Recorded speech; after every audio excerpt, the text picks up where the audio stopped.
All right, good afternoon, everybody. Thank you for coming. We are going to get started, and hopefully we won't be here all night, but we are here to answer all of your questions. Can you hear us in the back?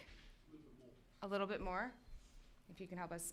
And thank you so much to the City of Charlottesville for helping us with all of this technology. Can you hear us better in the back? I see one thumbs up, so I'm hoping that's for everybody. All right, great. So I'm Katherine Goodman. I am the Public Relations and Communications Manager for the Jefferson Health District. So our health district we'll talk about in a minute, but I want to introduce myself first to get started, and I'm here with my colleague, Ryan. Would you like to introduce yourself? Yes, my name is Ryan McKay. I'm our Senior Policy Analyst for the Health District. Prior to that, I was our Emergency Coordinator, just to give you a little background on why it is I'm here. And part of my responsibilities in this response is a liaison officer to external partners throughout our health district. Great, so thank you for everyone who is here today. We do have a few seats throughout. I know everyone likes social distancing right now, but we'll pack in this room and then everyone goes home right away. Thank you for being here. So, and everyone can see the slides. We are also live streaming this on Facebook for community partners who couldn't be here, so please feel free to let them know as well. So what I'm gonna do is actually, I'll stand over here first. I think this one, can you hear me okay from up here too? Okay, so I'll get started with giving you guys a brief update on the current situation. So as you know, coronavirus started in Wuhan, China in December of 2019, hence why it is now called COVID-19. We are in 2020, but still referring to this as 2019. It is a respiratory virus. It spreads through droplets. So if someone is sick in a room and they cough, and that cough either lands on an individual or on a surface and you touch it, and then you are exposed, and then you can potentially become sick with this virus. We are working hard in the community to address this. The Jefferson Health District falls underneath of the Virginia Department of Health. We are one of 35 health districts, and we serve about 250,000 individuals who live in this community, plus the many people who come to visit this beautiful area. On here on the right is a map of our health district. So we cover Charlottesville, Albemarle, Fluvanna, Louisa, Nelson, and Greene counties. So we are here having this presentation with all of you first, and then in hopes that we're going to be able to connect with all of our partners in the counties who we've already been in touch with, some of you which either work or live in those counties or are already a partner with us locally, but we're working with folks in the counties as well. So just to give you an update, we have seen a large increase of cases for coronavirus across the world. I think everybody knows that now. It's all over the news. We are here to help you prepare as agency and organizations and not to panic. We do not want the public or you to be panicking right now, but we want you to be prepared. There are many things that we can do to prepare, and so we'll talk about that as we go through today. The current situation in Virginia is, as of noon today, there are 15 positive coronavirus cases in Virginia. None of those are in our health district. The closest one is in Spotsylvania County. So the Jefferson Health District falls within the northwest region of Virginia. It's kind of confusing how it works, but our region, quote unquote, for our epidemiology responses goes everywhere from Charlottesville over to Harrisonburg, up to Winchester, and over to Spotsylvania and back down. So it's kind of this large chunk, the northwestern part of the state. And so it's everywhere on, if you can, well, it's probably hard to tell, in this area right here. So right now what we're doing is updating the website daily, trying to provide information as quickly as possible. Our Virginia Department of Health website, the links and all the information will be in here as well. But wanted you to be aware, so 15 cases, and these are the locations. So majority of the cases at this point, there are 10 in Northern Virginia, 2 in Central Virginia, 2 in Eastern Virginia, and then 1 in the Northwest region, like I mentioned, is in Spotsylvania County. So at this point, there's, of course, lots of rumors. We are hearing them left and right, as I'm sure you all are hearing as well. There are no positive confirmed cases in our local area, and we will be sure to notify the public very soon after we find a positive case. We want everyone in the public to be aware so that we can all take the appropriate precautions, but we don't want people to panic. We don't want people to stigmatize or cause additional problems when someone is confirmed positive with a case. We're working closely with any individuals and making sure that we're monitoring the situation very quickly. So Ryan, if you want, we'll kind of go chime back and forth here, but I can start a little bit here on our side on what we're doing locally. Of course, I've mentioned how we are working. I'll have Ryan talk about our incident management team, as he used to be our emergency coordinator, but my role is all of our public information. So thank you again for coming today. We want to make sure that we're able to reach a lot of people. There are a lot more people in here than we expected, so thank you for coming. We're happy to see this. We will have plenty of time for question and answer. Ryan and I just have a very brief presentation to go through with all of you and give you some guidance and suggestions, and then we'll have time to answer your questions. Locally, the Thomas Jefferson Health District has activated our internal incident command system and incident command structure, and Ryan can talk about that in a moment and what the look would be like if we had a case in this area and activating any type of regional response. My role is all the public information side of it, so our health district has activated a hotline. So the phone number, I have flyers up front, and it'll be on the next few slides. Should have been on here before. That phone number is available, and we have it staffed from 8 a.m. to 4:30 p.m. every Monday through Friday. At this point, due to staffing limitations, we have it open during business hours, but we are hiring people and hoping to have new folks start within the next week or two so that we can have the hotline opened for extended hours and then on the evenings and potentially on weekends as well, depending on the case. Oh, and Galir here, we'll pass out the flyers so you guys all have information. And we'll also have a sign-in sheet passed around in just a moment so that everybody can sign up to receive an email as a follow-up. So I'll send you out this information as well. So our hotline is there, it's available. This hotline is not intended to screen individuals who think they were exposed. So just to explain the process here, if someone believes that they were exposed to a case, they should be contacting their primary care provider. We'll have an update in a moment for what an individual can do if they don't have a primary care provider, but traditionally what we're working with is recommending that people contact their PCP, primary care provider, and work with them to go through the screening process to see if they need to be tested. In order for someone to be tested for coronavirus 2019, they do need to meet CDC, which is the Centers for Disease Control and Prevention. They need to meet the CDC guidelines. Part of those guidelines include that they have to have a negative flu or influenza test and a negative test for other respiratory viruses. So we want to eliminate and rule out other potential viruses for why the individual may be sick, and then we will do the test for coronavirus. We will make sure, also to clarify too, the health department does not actually provide testing at the health department. We are here to provide guidance for healthcare providers and organizations that are concerned, but we are not actually testing. So if an individual calls us and says, hey, I need to be tested, we're gonna refer them to call their primary care provider. And Ryan will talk in just a few minutes about the case on if someone doesn't have a primary care provider. Our hotline, so we've been getting lots of those calls. It's ringing off the hook, probably ringing multiple times as we speak today. So that information is available, and we want that to be shared with the public for our entire health district. Other piece of this too is that we are doing our epidemiology monitoring. So we are working really closely with the healthcare systems, primary care providers, and other healthcare providers in the area to monitor the situation. So monitoring folks who are traveling in other countries and coming back into the United States and in our local area. And we have a robust epidemiology team that has been working around the clock for the last few weeks looking at this situation. And then all of our partnerships, of course, with all the community partners and with all the public information officers for all the different agencies. We're working to make sure that everybody has the up-to-date latest information and trying to update the VDH website as quickly as we can. I'm gonna pass over to you, Ryan. Thanks.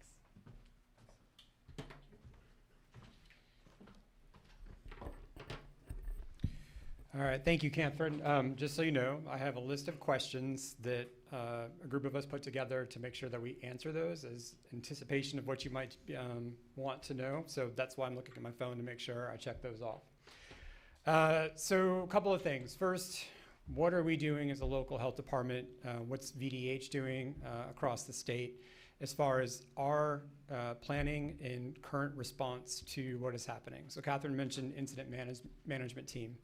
We have a group of staff who have received numerous trainings on how to respond during an emergency, how we coordinate our assets, our resources, how we conduct ourselves in terms of identifying objectives, how we monitor and track our progress towards those objectives, and how we identify new and pressing needs throughout the event.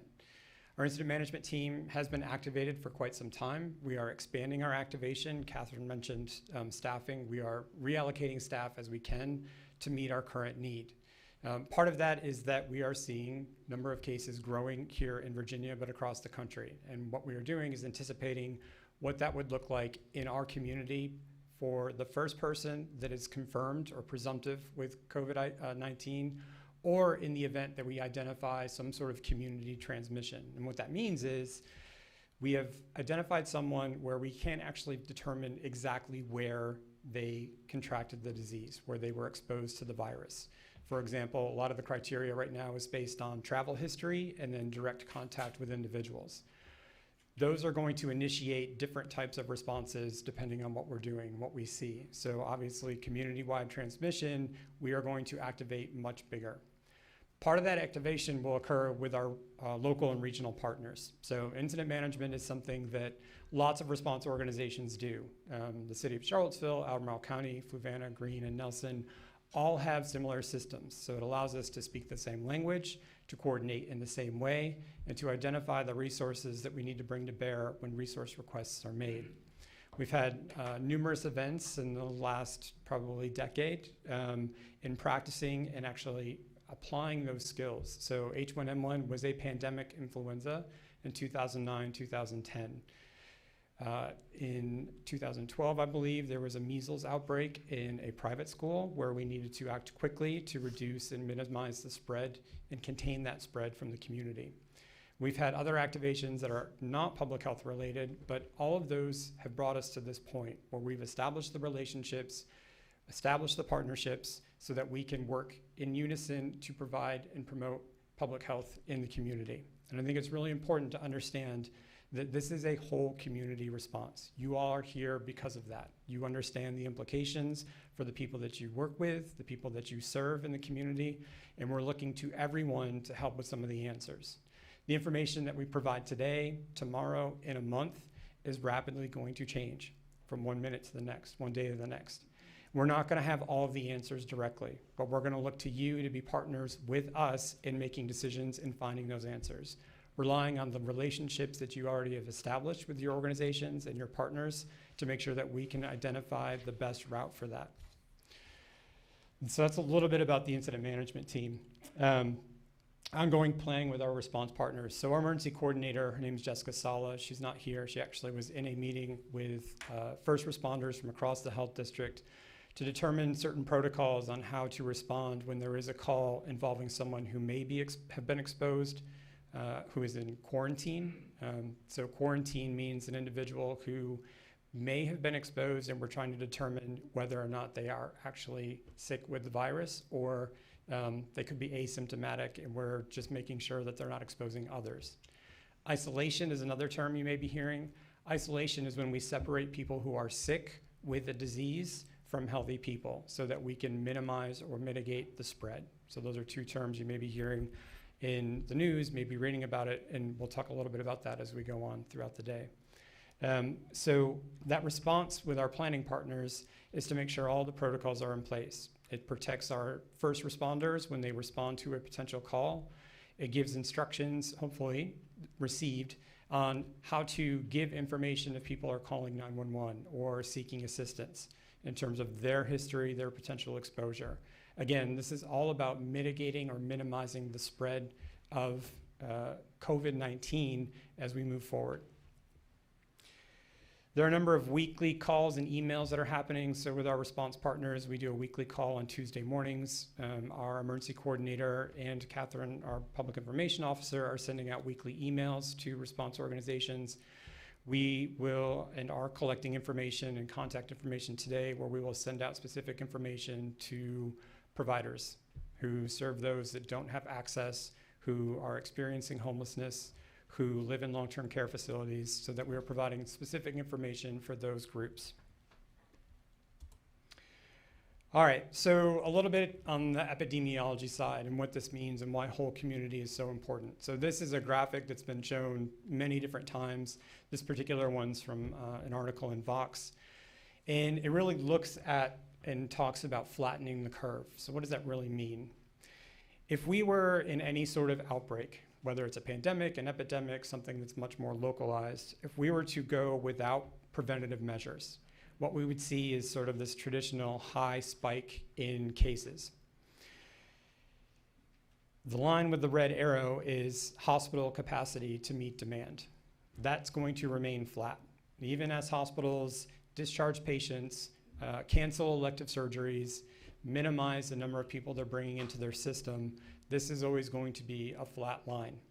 The idea of flattening the curve is understanding that we're not going to stop any further spread of the disease. What we understand is that the disease will spread, but we can take measures in steps to make sure that it happens slowly, so we are not overwhelming the entire healthcare system. So that means our hospitals, our primary care providers, urgent care, so that we can give them the opportunity, particularly with hospital beds, to serve those who need those beds the most.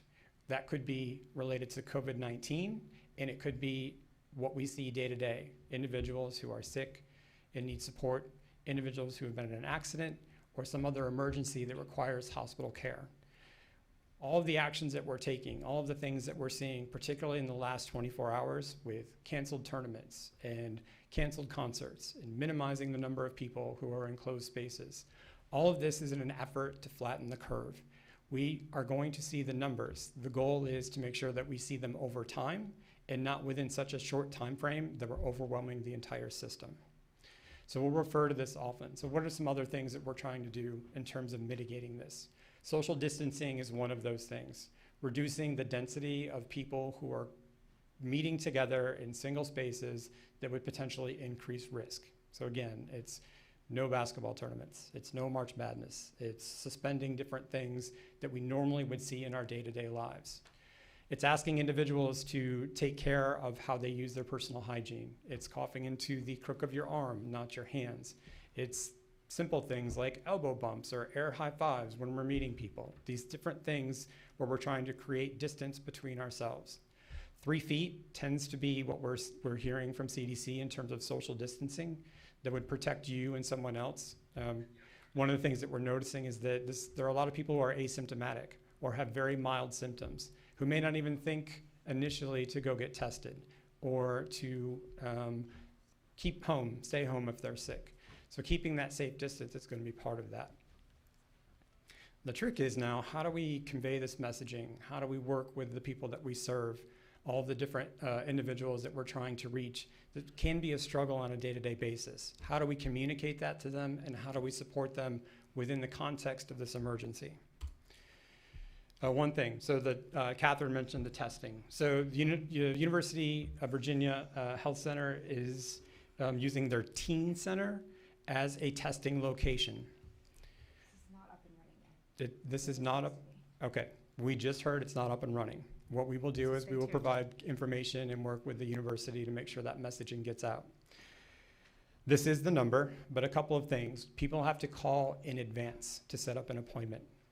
This will certainly reduce the overall surge on this particular location. So there are no walk-ins. This also enables individuals to make sure that they are not arriving and potentially exposing others to the disease. Similarly with primary care providers, urgent care centers, individuals who are going to those places should take steps to cover their face with a surgical mask. A lot of the locations have them in the front of their office before they actually enter the building.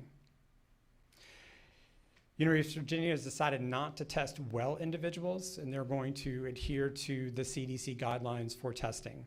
I will admit those guidelines seem to be changing very rapidly, so anything I say right now or put up on a screen or hand you on a piece of paper is likely to change. I also want to make sure for accuracy. What we'll do is we will send out through email links to all the different places where you can find information. And that's another thing. We thought about bringing a bunch of handouts, but that handouts, again, the information is likely to change. All right. So in order to be able to provide for the people that you serve, you also have to be prepared yourselves, thinking through what that organizational preparedness is like. We call this continuity planning, continuity of operations. And a lot of times we think about this in terms of technology. A system goes down. We think through as a natural disaster has occurred where our facility isn't active or we have to relocate for some other reason. This is much more about the individuals that we work with who work for us, including the volunteers if you're a service organization where volunteers make up a large portion of your workforce. When we think about this in terms of COVID-19, we want to make sure we're applying this in the context of who is at greatest risk. Right now, what we understand about the disease is that those who are at greatest risk are adults who are 60 or above, individuals who have some sort of chronic medical condition, lung disease, heart disease, kidney diseases. These are individuals who seem to be having the most severe complications and the ones who have had the most deaths related to COVID-19. So as you're thinking about continuity and what we're asking our staff to do, asking volunteers to do, we want to keep this in mind in the context of what's the threat to them as individuals. That will help you sort of figure out how we can come up with some alternative strategies for meeting what we call our mission essential functions. These are the critical things that we have to accomplish. So in public health, we have things that we have to do. We're mandated by the state. We have grant requirements to fulfill. WIC is one of those examples where we have to provide continuous access to the services that our WIC staff provide. Understanding what your mission essential functions are is going to be critical because you can prioritize those and reallocate staff accordingly and volunteers accordingly to meet those needs. For example, if you have staff or volunteers who regularly come, they have direct contact with individuals in the community, they're part of some larger groups, perhaps there's something else they could do administratively that doesn't expose them to that great risk. You're changing how they interact with the community, what they do for you as an organization, so that they continue to provide support that you need without exposing them to greater risk. Policies regarding the use of leave and returning to work. This one is really difficult. At the state level, they have implemented a policy that I think started in 2007 that provides individuals who are sick or caring for another individual who is sick with the public health threat. So in this case, COVID-19. That's something the state can do. They can access federal funds. That might be difficult for nonprofit organizations, for local governments to employ.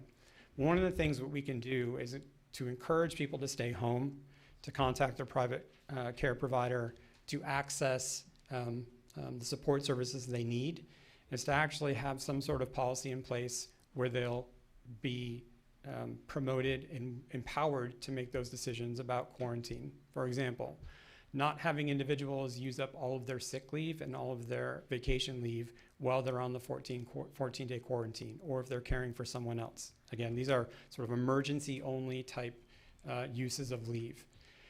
Requiring someone to go to the doctor to get a note, or having the primary care provider provide a note to indicate that they are either potential at risk for having COVID-19 or have completed their 14 days. This is maybe a preventative measure. It also overwhelms the primary care providers, the urgent care centers, who are trying to really address those who need the help the most. So we want to make sure we're promoting policies for our staff, policies for our volunteers that actually get them back to work as quickly as possible without overwhelming the system. Telework capability, I mentioned reallocation of staff and sort of altered work schedules. Determining whether or not that's a possibility all depends on your mission essential function. What are the things that you can do to alter the way you provide services, how you can reallocate staff to meet changing needs. And as you're doing all of this planning, reallocating staff also has to take into consideration any certain percentage of staff that you might not have available or volunteers who may not be available. Local government in certain meetings that I've been to have indicated they're planning on 2 tiers, 25% of staff not being available to work, 50% of staff not being able to work. So that would include volunteers. What does that look like when I have half as many people with the ability to work because they're caring for someone else who is sick, because they themselves are sick, or because they are in quarantine for 14 days? These are considerations that you have to make. It also helps you identify and prioritize how you're going to meet those mission essential functions. Personal preparedness among staff.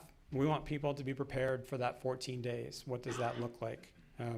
For your staff, that may mean that your staff and volunteers may not actually have the same support structures that everybody else in the community has. So understanding how those resources could be met.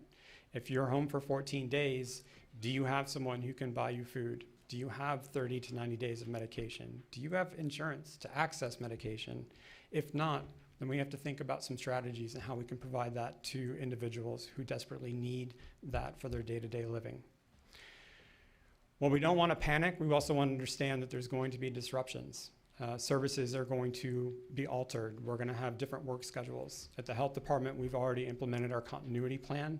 We're working on rescheduling individuals for different appointments. We're reducing the amount of services that we offer to those that we are just mandated to provide and those that serve those who are most in need of access to those services.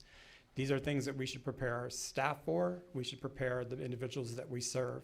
And to the extent possible, working with them as individuals to figure out what are the problems and what potential solutions we can have.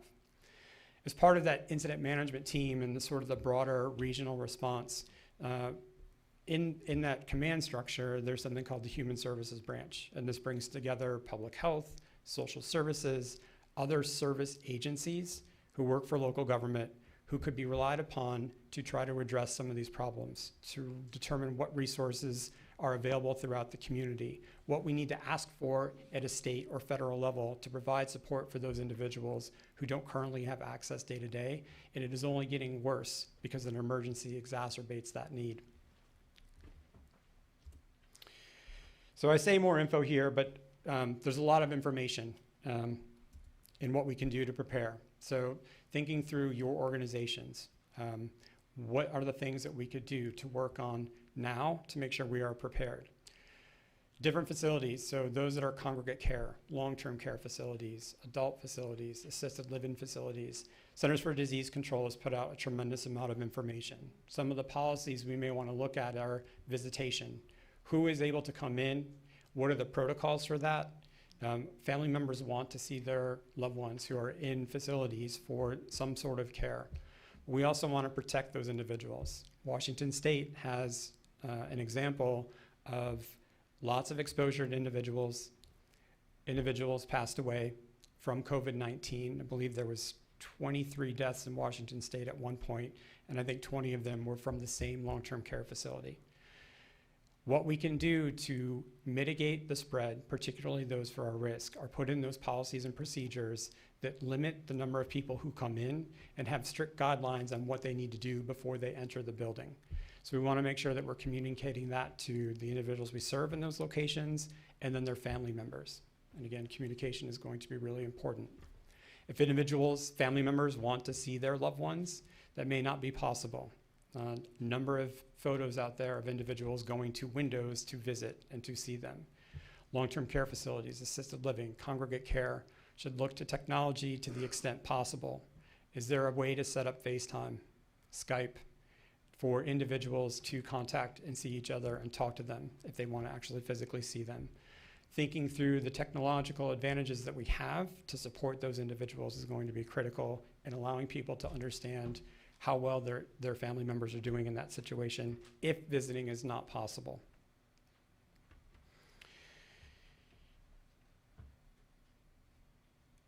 One of the questions that we received, and I think it sort of prompted us initially, was how are we serving individuals experiencing homelessness? What are the protocols for that? What are the sort of the guidelines? And I think organizationally decisions have to be made about how we work with our communities through Potcham, the Haven, to provide not only the supplies that we need to keep people using good hygiene, but decisions about sheltering, about social distancing within that shelter, if it is within one space. So I think the recommendation from CDC is setting up cots 3 feet apart, providing education to those individuals about hygiene, about the little things that individuals can do to protect themselves and others if we see widespread transmission. Utilization and leveraging the current systems that you have in terms of housing will be really important. Our health director, in meeting with different groups, has really mentioned, is it possible for hotels to use those rooms for individuals for isolation? And then if there are additional services for that and needs that those individuals had, whether it's related to addiction or behavioral health services, thinking through what that process looks like so that we can communicate with those individuals, provide access with what they need.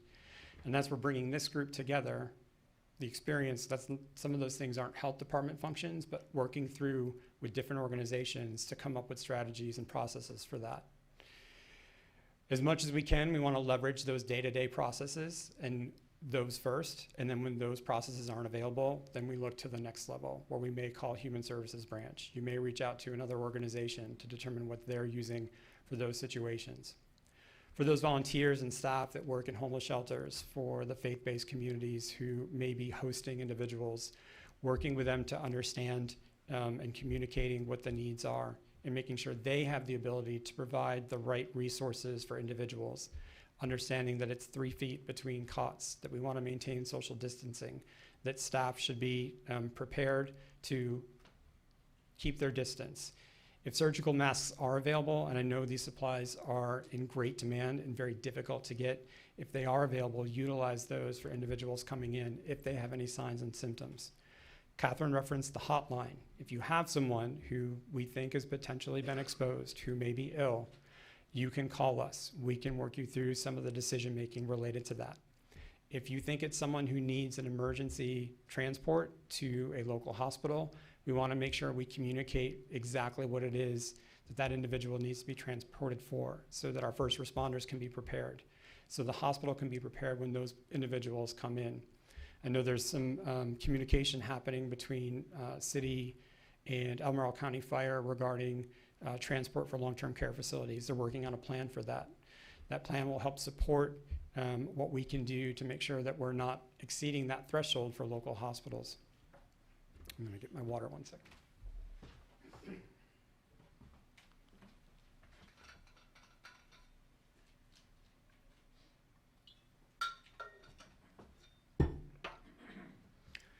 As community leaders, you are trusted resources.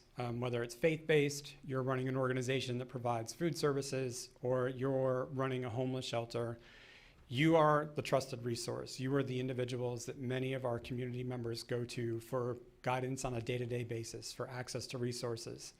We want you to be those resources in this event too. We want you to share that messaging. We want to share the information we know, those changing details about the disease. So as we communicate these to you, we will also provide information that you can give to your individuals working to find resources that you are providing. I'm going to check my questions to make sure. Does anyone have any questions at this point they want to ask while I'm pulling up my list of talking points? So, thank you. Can it move around? Or is it best to have people stand to it? Okay. Okay. The microphone can move as well. And I will emphasize there's a sign-in sheet that's going around the room quickly. If you would like to receive a weekly email update and follow-up information after today's meeting, please make sure that you put your information on that sheet of paper, or at least let me know before you leave today. Good afternoon. Thank you for being here. And I realize that you're probably not the best person to ask this question to directly, but are there any direct plans from the city moving forward as to what it is that the community needs to do to prepare and to prevent and to protect? I see that right now Governor Northam has a press conference going on. I saw something earlier today from the city of Richmond where they're limiting participation in large events. I just got a text that city schools are closed on Monday for cleaning and teacher training.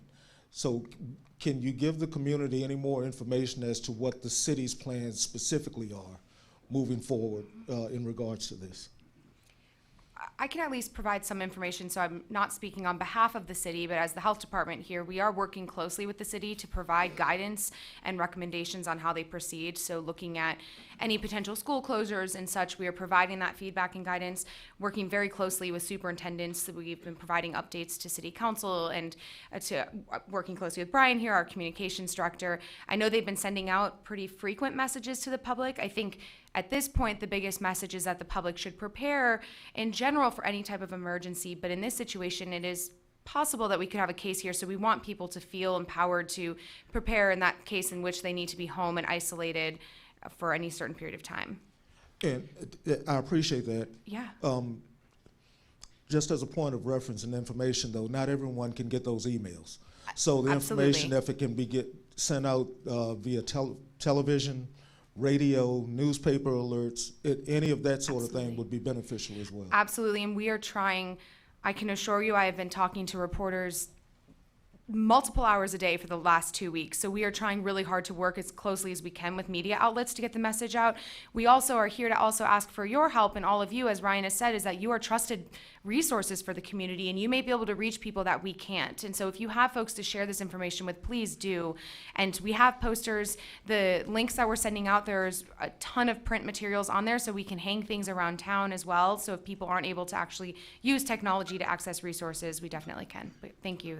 We'll continue to make sure we're getting the word out through media as well too. Thank you.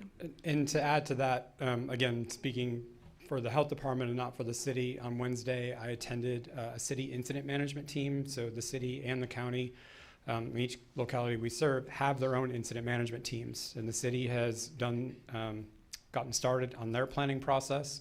We're working with the city and the county on a unified command approach where we would open up a multi-agency coordination center to make sure that we can address needs on our end.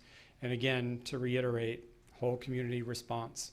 The information that we share with you via email in these sessions is information that you should pass along to individuals that you serve.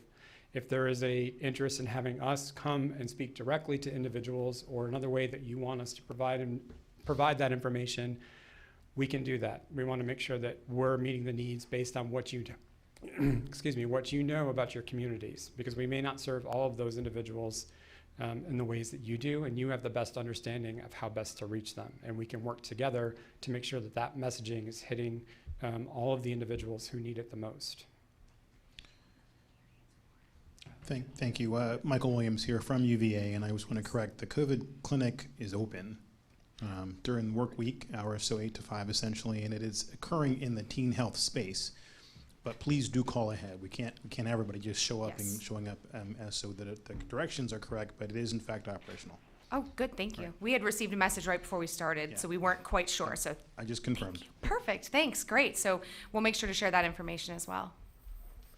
Thank you for hosting this. I have a couple questions about homelessness in particular for folks, especially at emergency shelters.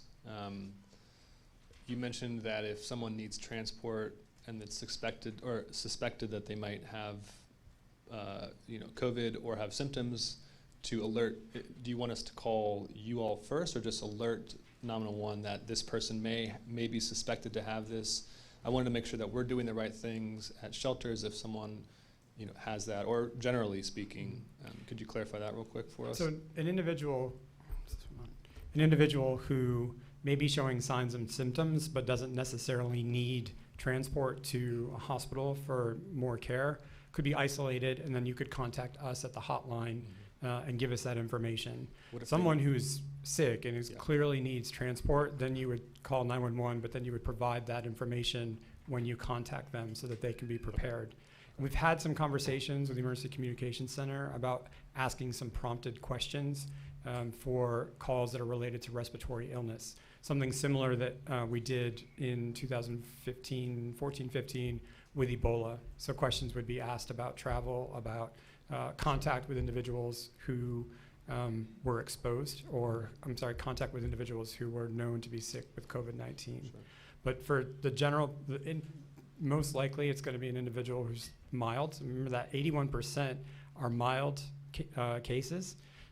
So those would be contacting the health department for some guidance from us.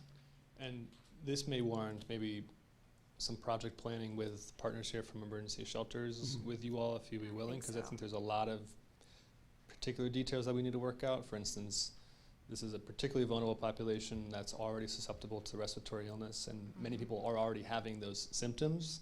And so we want to make sure that we're preparing the right way, not overreacting, but also just prepare the right way properly. The other question was about supplies for staff. That is one of those essential functions at emergency shelters that can't really stop. But we want to make sure that we have staff at emergency shelters prepared, but we don't necessarily have the supplies. And is that something that you've identified a resource for things like masks, gloves, that could help us to fill that need for staff that need to continue working with populations that may come in contact with this? And are there resources identified as well to help homeless people isolate if need to, whether that's post-discharge from the hospital or whatever? They obviously shouldn't come back to an emergency shelter, but without having a place to go, we were wondering if there is something identified at this point. And I understand that this is all developing, but those are two questions that I had. So. In regards to isolation, I believe that UVA is working on something. I don't think we have much more information at this point, but it's definitely something we'll follow up with you on. I don't know if... Elizabeth is shaking her head. Oh, yes. is Elizabeth here? Oh, great. Okay. I don't have definitive details to share, but Mike, you can feel free to weigh in here. But anytime, regardless of the illness, we do have a really strong and amazing social work support staff. So in this situation, we'll be working closely with Department of Social Services. I know that they've identified, for example, places in advance where we can not necessarily discharge, but if they're not sick enough to be admitted, where we can get them. So we are actively looking into that, and that's kind of what I know now, and we'll cross the bridge when we get there, and once we have a plan, we'll share it. Thank you. Thank you. And that would also be part of the human services branch within the unified command, where we could anticipate those calls and work with partners in social services to figure out how we're going to address that on a case-by-case situation. As far as the supplies. So cleaning supplies, masks, if you go to Amazon, I can't imagine what the price is. The Virginia Department of Health has sent in a request to the CDC's Strategic National Stockpile. That stockpile is and contains lots of things. What I don't know is what the recommendations and guidance is going to be on how those masks and other supplies are distributed to the community. We haven't received any information on that. I don't know if there's going to be some sort of prioritization, so distributed to first responders, to hospitals, to primary care providers. So as we get more information, we can share that with you. And I will say it may mean that we can't provide it to nonprofit organizations, but we will have to make some decisions on how we can best find and locate those supplies that you need. The other thing is, if we're activated under a unified command, if the governor declares a state of emergency, which he just did, excellent. At 2 o'clock. Okay, at 2 o'clock. Real-time information. So what that does is it opens us up to make resource requests at the local level, at the regional level, at the state level, and maybe beyond, with the caveat that everybody is going to be asking for those. So we just have to continue to submit those requests. There's a logistics section within Incident Command, and one of their primary jobs is locating supplies and figuring out how to get them to the right people. We'll work through that process. We're gonna have to have some patience with that, but if we know that what the need is, we can make decisions on how things are allocated once we get more information from CDC and other suppliers who can provide that. So is that how emergency support functions would get enacted, and has the ESF for food been enacted? That's one question I have. And then the other is for particularly secondary and tertiary orgs who may still be providing frontline support. What is the communication or best communication up into that central command system about needs or observations on the ground?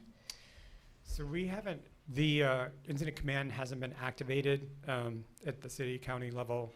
We've activated our internal organizations. We're meeting with a policy group on Monday to talk about that activation.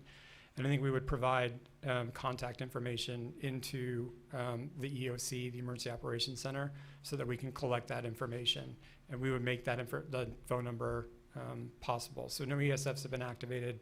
We have actively engaged in what that process looks like, but we want to make sure that we have a structure and a framework to review and go forward. But the EOC, the Emergency Operations Center, would be that location where you can call and submit different requests, provide information about what's happening and what people are seeing out in the community, so that we can use that to make additional decisions. Communication is two ways, though. We don't want it just coming up. We would also push information out. And I think that's really critical in terms of our updates. So assuming that we get a confirmed case or there's some sort of community transmission, regular scheduled press conferences, situation reports, data that we can use and distribute to help people make decisions about what's happening and the best ways to provide services to the community. You're welcome. Thanks. So in terms of the testing, you want that funneled through primary care first, correct? Correct. So I'm wondering if there's any discussion about any kind of mobile units or temporary units for testing. I think some of the primary cares either don't have the resources because of the personal protective equipment or limited supply of that, or they don't have the adequate test. Discussion about that? We have had discussions about organizations who would put up a mobile unit. That idea has been out there and used. Minnesota is using it. I believe South Korea is doing like 20,000 tests a day through their mobile units. We're actively engaged with our healthcare providers to develop a way that we could do that to protect the healthcare workers first and foremost, protect others who are going to the hospital for unrelated injuries. I don't have a timeline on that though. Some of it's capacity, like you said, primary care providers don't necessarily have the personal protective equipment, nor do they have the correct room. So clinics, when you go to a primary care provider or even urgent care, all of their air systems are interconnected. They don't have what I guess hospitals would call negative pressure to be able to isolate, do that testing. The test is an oral swab, and so generally speaking, when that oral swab is done, people are going to cough and droplets are going to go to the air. And so it really takes out that room for a certain length of time. Back to your question, we are in active discussions. We are hopeful that we can get something like that up and running, but that's going to be largely dependent on the healthcare organizations to be able to provide that resource.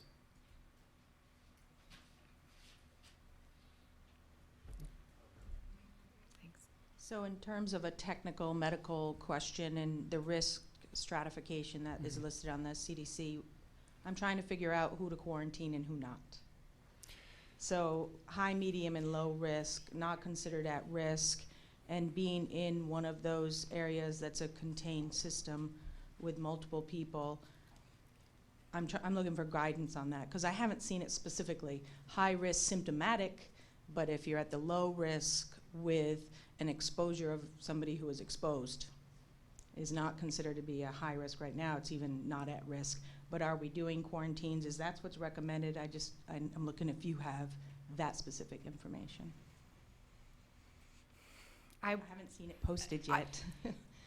Quarantine is going to depend on contact with the known contact or exposure to those who are confirmed positive in travel history. That's international travel history. Right now, we haven't gotten guidance on someone traveled from Washington State, should they quarantine? There's nothing from CDC yet, there's nothing from VDH yet, who is relying on CDC. So it's going to be the travel internationally to those countries that are considered level 3 or level 2, and it's going to be direct contact with an individual who is known to have COVID-19. Okay, so and that's what you're currently recommending to follow. Yes. Thank you. And I will say, so last night, federally travel from Europe to the United States will, with some different exceptions, which are unknown at this point, will end as of tomorrow, midnight, I believe. And so right now, we don't know specifically, is Spain on the list? Is Portugal on the list? What we're saying right now is, out of an abundance of caution, individuals from those countries should quarantine, but we haven't received specific guidance on that I'm aware of at this point. That may change. And likely will change overnight. Could you clarify again for us how it's transmitted? Because I've heard some differing results about whether you can get it from it's airborne or if it's just droplets. For instance, I've heard that wearing a mask if you're healthy doesn't prevent you from getting it. I didn't know if you could clarify some of that transmission over air, but by the latest information you all have. My understanding is that it's droplets. The thing about masks is, that's correct. A mask for the general public may not prevent illness. There is a process that first responders go to, a lot of our public health nurses have gone through it, called fit testing.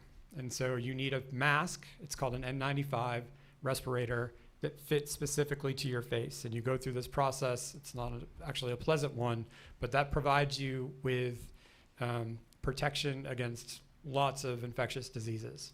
The surgical masks, masks that you see people wearing that they may have bought off Amazon, aren't necessarily going to protect them because we don't know that it fits their face properly. Surgical masks, when you put them on an individual who is sick, that prevents stuff from getting into the environment. So that's why we want people who come into primary care provider offices, to urgent care, to our health department. Every year during flu season, maybe all year, we have surgical masks at the front with a sign that says, if you have these symptoms, please put on a surgical mask. So that prevents the spread. There may be a comfort level to it. It may reduce risk a little bit, but it's not guaranteed. So we would encourage the general public not to purchase those masks. Not wearing them isn't going to necessarily prevent illness. And actually, you're taking away resources from those who really need that. Yep.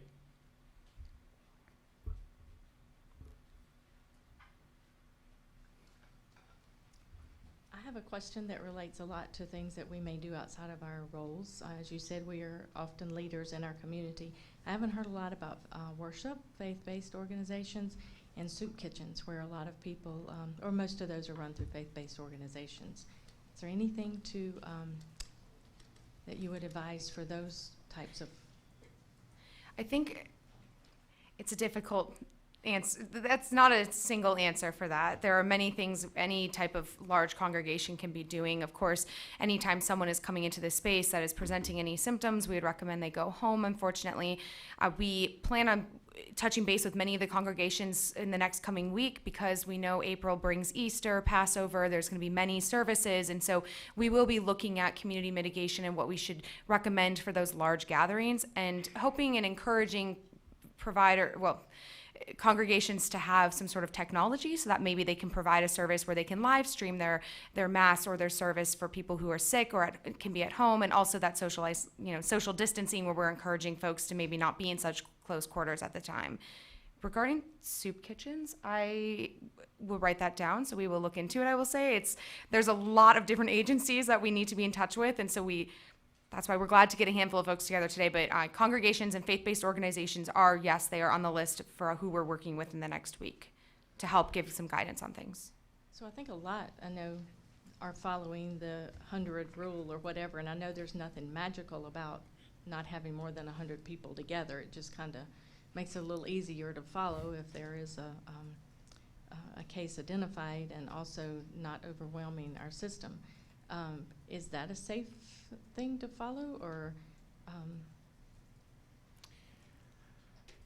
I can't say for sure what the magic number is. States are doing it differently. Some universities are doing it differently.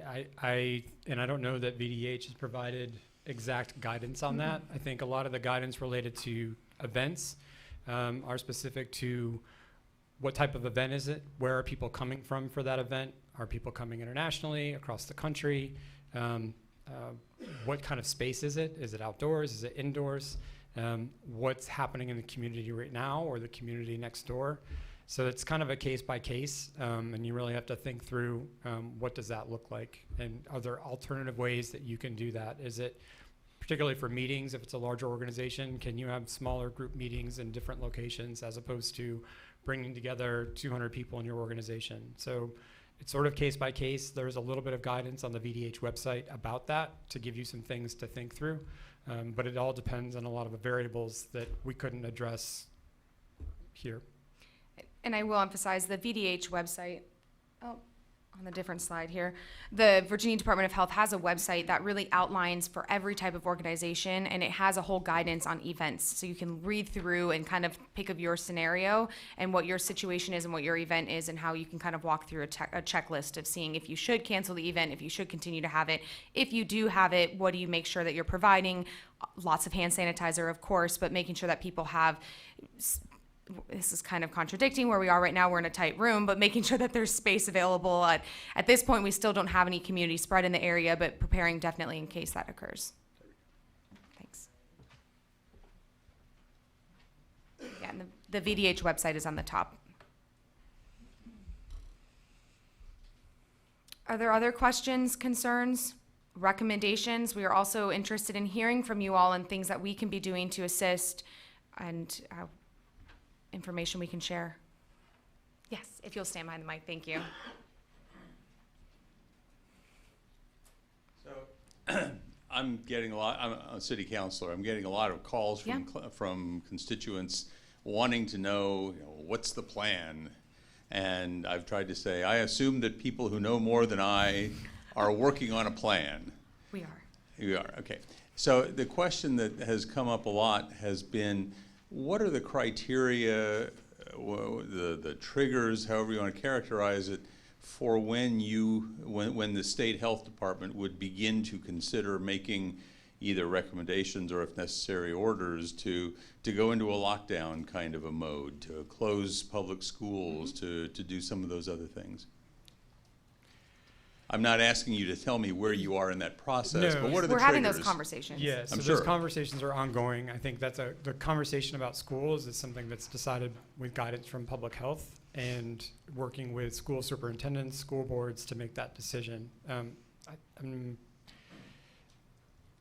don't know if the guidance has been discussed, but I'm thinking that Denise had mentioned if one student or teacher is positive with COVID-19, then there would be consideration about closing for a certain amount of time to, one, minimize transmission, but more so clean and spend days working on that. So Charlottesville City, I think, is what was mentioned, is preemptively closing on Monday, cleaning the schools, and then bringing students back. It's all going to depend on the situation, to be honest. I mean, one of the articles that I was reading last night, having nothing better to do at 2 o'clock in the morning but go Googling around, Sounds familiar. was an article that was talking about how the speed with which in places in China in particular reacted to start locking down, to closing, basically making it impossible to have the kind of social interactions that spread the disease. The speed with which they did that was one of the great factors in predicting where the problem was going to be severe and where, and even a matter of a day or two could make a huge difference in the spread of the disease. I mean, I know we don't have anything here in Central Virginia yet. Some people have been saying, well, let's lock everything down now before it happens, and other people have said, oh, come on, let's at least wait until we get a couple of cases. Is there any thinking about what the best practices would be there? As soon as we get a confirmed positive, just one case, we will quickly respond with an investigation, contact tracing, identifying where that individual has been, so that we can figure out, okay, that individual went to school during the quarantine period, that individual went to work. We would then contact individuals who were in direct contact to the person who came in with COVID-19 and provide them with guidance on, you should quarantine for the next 14 days because you were potentially exposed. We would encourage businesses to close and for cleaning, depending on what type of work or what the potential risk is to those individuals. So those are some of the things that we would have to wait to get information on to make decisions that would be done quickly. It's just a matter of getting the information about where the person had been within the incubation period. So within that 2 to 14 day period, did the person isolate or quarantine within their home, no exposure to other individuals, so there's no other risk to anyone else, or did they come into contact with other individuals? Who were they? Where did it occur? What kind of messaging do we need to send? If it's something we can't, if it's community transmission, then we need to act differently, and those actions will, more public messaging, better guidance on if you were in these locations at these times, you may have been exposed. Those are the kinds of things that we would share with the community and then do more contact tracing and investigation. Thank you. You're welcome. Along those terms, we are preparing for all of those scenarios. So, it sounds alarming, but we are prepared for if there's a first case that was travel related or a first case that was, and there's 2 cases that are community spread, so that we can respond pretty promptly and quickly in either scenario.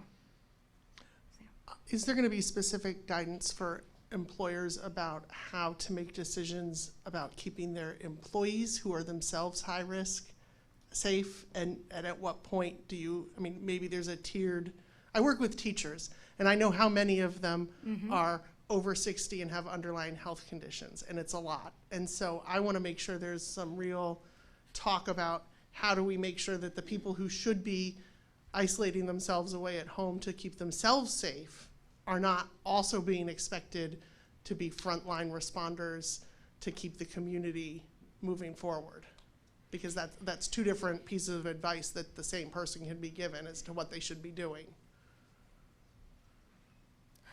I think going back to understanding the context of the risk. So I don't mean now. Right. I mean like if there's community if it comes, transmission. Yeah. Okay. If there's community transmission, then yes, they are at risk being in front of a group of adult learners or students. That increases their risk, particularly in a classroom. And I think organizations are going to have to make decisions about, is there someone else that can fill that role as a substitute, depending on the education setting, or is it so widespread that we need to consider social distancing measures and not having classes? Right. I just want that, make sure that's part of the planning guidance that you give to people. Yep. Yes. And that VDH website as well has an entire section for the education system, so you can look through and see what those resources are as well. Thank you. And with that, one key thing, so understanding that schools and services that close creates a gap in day-to-day needs. Schools, K through 12, daycare, preschool, often are providing, they are a food source for those individuals. My understanding is that at least the city schools are working on how to support individuals or students with free and reduced lunch. Sometimes that's 2 meals a day, and that's for the entire year, and summer programs. So these are things that we're thinking about, and sort of the residual ripple effect of what that actually means for the individual. It also has an impact on parents. So if school closes for 2 weeks because they potentially had an exposure, childcare. These are things that are going to be massive, call them wicked problems. How do you resolve those? And I think part of that is working and communicating within groups like this to make sure that we can come up with some alternatives. Last year, not to say this is going to be an equivalent, but when Charlottesville closed due to a threat to safety at the school, they acted quickly. They had behavioral health services available. There was food that they made available to areas where they knew the need was. I don't know if that's the route they're taking, but it's comfort in knowing the city schools had already gone through something similar. They're thinking through that. And we need to think that creatively when it comes to this particular situation. Yes. We operate a number of group homes for people with developmental disabilities. So we have some high-risk people who have medical conditions, but the group homes are their homes. And we have staff who come in around the clock, 24 hours a day, 7 days a week. We're anticipating, just on our history of how folks contract the flu even after they've had the flu shot, that we're going to see something happen at some time. So what we're not sure of is if there is a case where there's some kind of community transmission or somebody becomes infected in the home, do we keep our staff there to quarantine in place with everybody for 2 weeks? Do we not do that, but how do we provide the care? I'm sure this has to be a question for the nursing homes and other facilities that provide this kind of care. We have not seen any guidance from the Department of Behavioral Health yet on this. I don't know if the Department of Health has any guidance on this, but it's something that our staff is already beginning to ask us about because there's been so much concern over the transmission of this. So we're not only concerned about the people who live in the home, but the people who have to go into the home to care for them. That is a great question that I don't necessarily have all the answers for. So at least on the long-term care side, individuals who are sick, one of the recommendations from CDC is that you would use the same individuals, healthcare providers, to provide that care consistently. So that would be the same person, depending on the shift, would care for 1 or 2 people within that. And so then you could at least, in some ways, identify who has had that direct contact, that direct exposure. In your situation, I'm not sure I have an answer for you, but something we should communicate to VDH about. Many of our folks also, because of who they are and the positions that they hold multiple jobs. Right. So they may be working for other organizations and other agencies. Some of them are single parents and other things, and for them to be confined to a home for 2 weeks or so is going to be basically impossible. So it's going to be really helpful to have some guidance from the state on how to handle these situations, and if we get into a crisis situation, what do we do? Because basically the folks who live there could stay in the home, but how do we provide the care that we need to to provide to them. So Correct. I'll be curious to see what you guys come up with. One thing we can do, so at the state level, we talked about multi-agency coordination at the local level. They are doing the same thing at the state level. I haven't really done a deep dive into their structure. We will pass that up to our partners at VDH, who in turn can pass that along to DBHDS. All right, Thanks. thank you. Absolutely. And Lori, will you come up to the microphone so everyone can hear you? Thank you. I know we have folks watching the live stream, so we want to make sure they can hear. Thanks. DBHDS does now have a website live, and they're updating it daily with recommendations related to those sorts of questions, and licensure is weighing in on that as well. Thank you. And we'll add that in the email. I'll send an email follow-up from today's meeting with links and resources, and we'll make sure we include that for the Department of Behavioral Health and Developmental Services. Hi, Jane Mills from Loaves and Fishes Food Pantry. We will be staying open and doing our best to keep people safe and get them food. But I wanted to ask whether you were going to develop communication materials in other languages. Charlottesville's a huge settling point Yes. for Yes, people we from actually Afghanistan. have some materials in multiple languages at this Okay. point, and I can also send those out after this as well. That would Are be there? great. We have everything in English, Spanish, Dari, Chinese. What other top languages? are you- Arabic, Okay, Nepali, that's helpful. Thank Swahili. you. Okay, These are the languages we've seen, and there are of probably course. others. No, that's helpful. Thank you.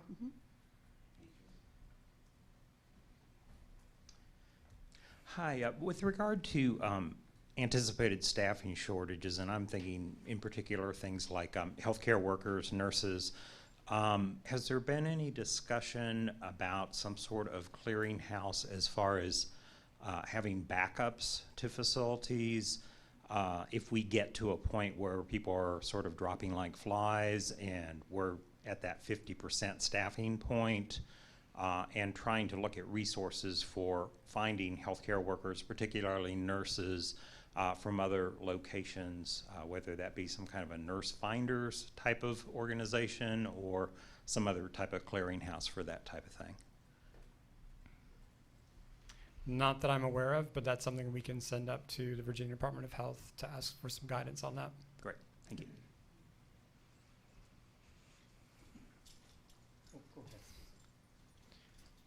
Good afternoon. My question is regarding traveling. So individuals are traveling and have traveled, and I don't know that necessarily people want to put it out there that they've been somewhere. They don't want to be ostracized in the community, XYZ, or at work. So if individuals have traveled internationally, they're not exhibiting any kind of symptoms. However, wherever they have traveled has been a sense of contention, that there has been evidence produced on news that these places have been hit some kind of way. What do you recommend for that person to do? Should they call the hotline and get direction from you all in terms of getting tested or anything like that? Or like what is that person's next step? Because if they're not willing to step forward or don't even know that they should, what does that do for the rest of the community and their interaction with those individuals? I think that's a really great question, and I think it is really important that we recognize that we don't want to stigmatize people who have to be quarantined, and that's part of this conversation with all of our key partners, is to make sure that businesses are accepting of that, that they keep it confidential with the employee they're working with, and that they provide a work environment where individuals can telework. Or we know that's not the case with every agency, but like Ryan had mentioned earlier, working with businesses so that people can telework or they can have paid time off. It's a hard situation to be in. Unfortunately for us, we're also in a role of where we're asking the public to really please work with us on this, because it does put the rest, because it could potentially put the rest of the community at risk. So we're working on partnerships with any individuals who might need to be quarantined.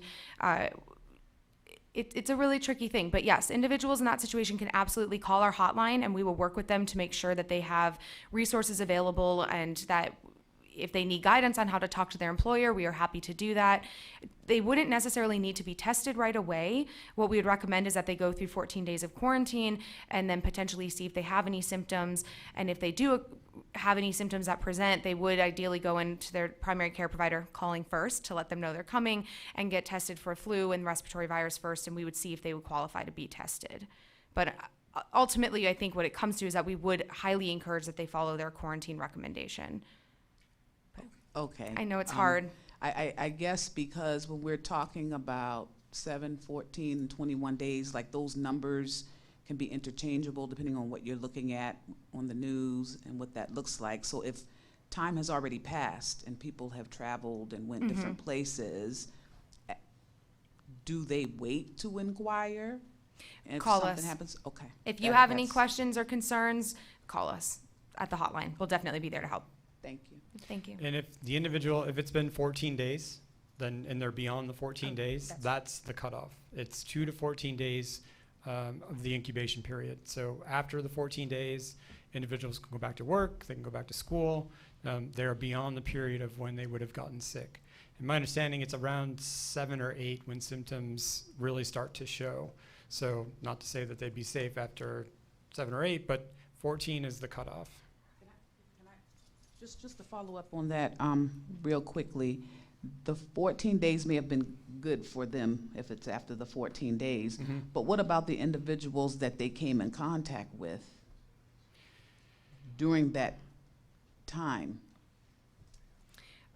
While they should have potentially have been quarantining.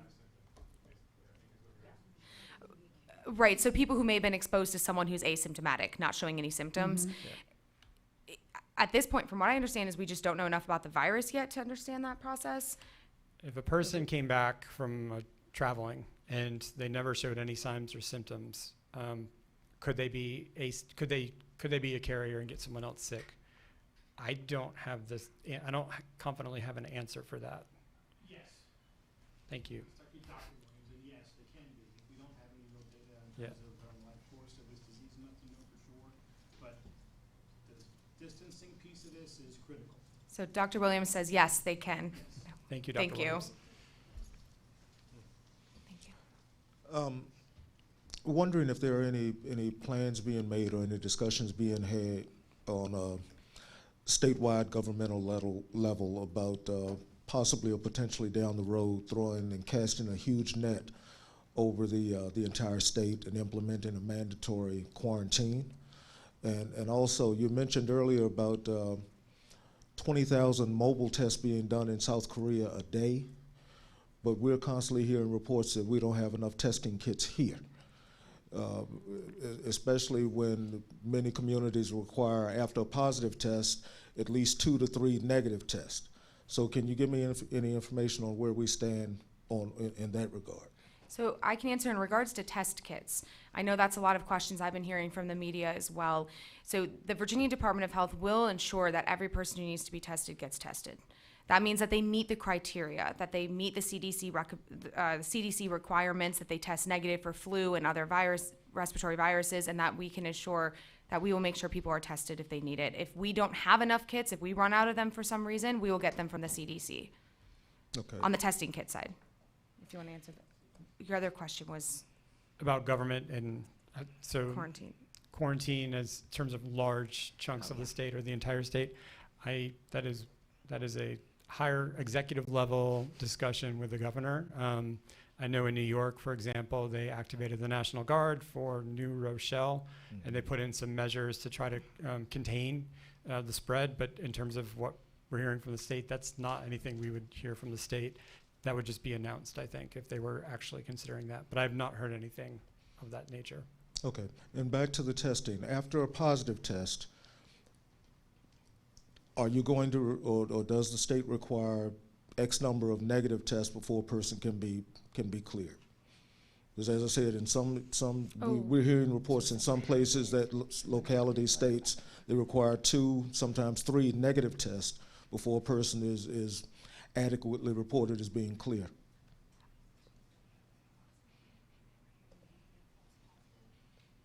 Okay. That's a great question. I don't have an answer for that right now. And I've heard of what you've been talking about, but I don't have an answer in terms of what is VDH's stance on that. And that's something we will ask about and then provide in an email later on. Yeah, we'll follow up with that too. Thank you. Thank you. Hi, Ebony Bug from Charlottesville Area Community Foundation. One of the things that we are really thinking about are this economic impacts of the coronavirus on the community. And in the absence of state or federal legislation related to paid sick leave, I'm wondering if you guys are taking guidance and consideration for the language that you're using in terms of recommendations or quarantine or what have you, so that employers and other entities can make use of insurance policies that would support them in being able to take care of their employees. And I'm referring or thinking about South by Southwest and the cancellation there and the coordination with the state and the declaration of a state of emergency, allowing them to then engage their insurance policy to recoup losses. And so I'm just wondering if you guys are being mindful about the language that you're using and coordinating at the state level so as to ensure that the sort of safety nets are able to be activated. So language we've used with different organizations as recent as today, talking about those policies regarding leave so that people aren't using up their leave. They're not losing pay because they don't have sick leave to use. Sick leave for someone who works in a restaurant may not be the full amount that they would get if they were working and have tips. So we haven't talked to Chamber of Commerce yet and businesses. That is a priority for us so that we can start communicating that. We just don't want people to burn through their sick time. We don't want people to lose pay.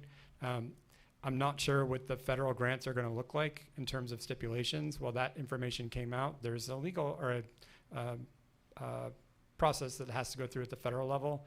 I know the state, someone proposed a bill that was not passed. We will continue to push that as a desire and a need through VDH so they can push that up to the governor's level. But we will continue to promote that message through our partners, whether it's Chamber of Commerce or business associations that are here, so that we can ensure people have that level of comfort knowing that they can take the time they need without penalty. Thank you. Yep.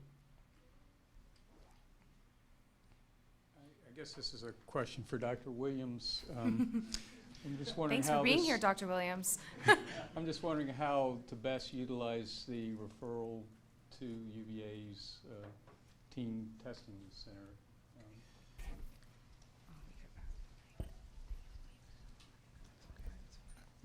Thank you, I think, for the question. I think you had the number up there. I'll open it up again. And I'm pretty sure it's going to be 98 COVID is the number. So 98 COVID is the number. Yeah. If you call that number and schedule, there'll be a screening process on the phone. So at any point in time, when you contact UVA for anything at this point from here on out, you'll be asked some screening questions about travel history and using the same CDC guidance as everyone else is using. If you screen a certain way, we will direct you to the COVID clinic. If you are seriously ill, we will take you to the emergency department and take care of it like we always did. But we will still screen you there as well. So the University of Virginia Health System is prepared to do what we can for patients who are going to come to UVA. I just want to be very clear, we cannot and will not be the solution for the entire region because we're just not that big. So this will be a team effort. I think you guys have said this as well. But that's the process right there on the slide. And if any other health systems are ready to chip in, we'd be welcome to have that as well because we're expecting, like everyone else is, this will continue to expand and we don't yet know the scope of it all.